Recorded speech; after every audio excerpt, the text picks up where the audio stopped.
The double doors that led to the mortuary were pale green and set deep into the wall. To their left was a notice that said, "For entry, please push bell once."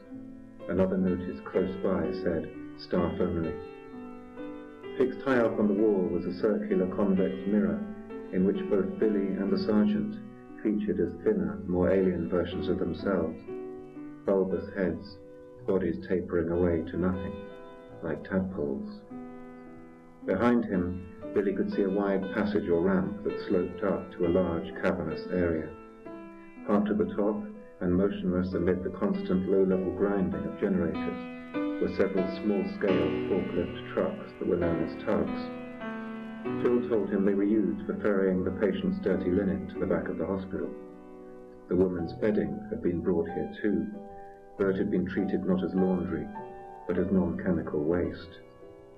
The moment her body was wheeled out of the private ward where she'd spent her last days, her sheets and pillowcases had been disposed of, as had anything else that she had come into contact with. All such items would inevitably be viewed as souvenirs, he said, and that sort of temptation had to be removed.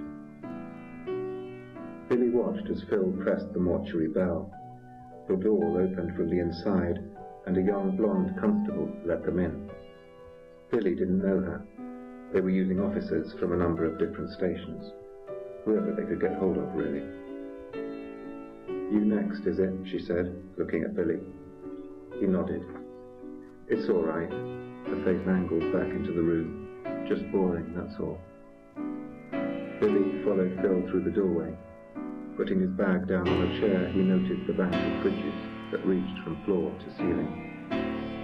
"Is there anything I should know about?" he asked the constable.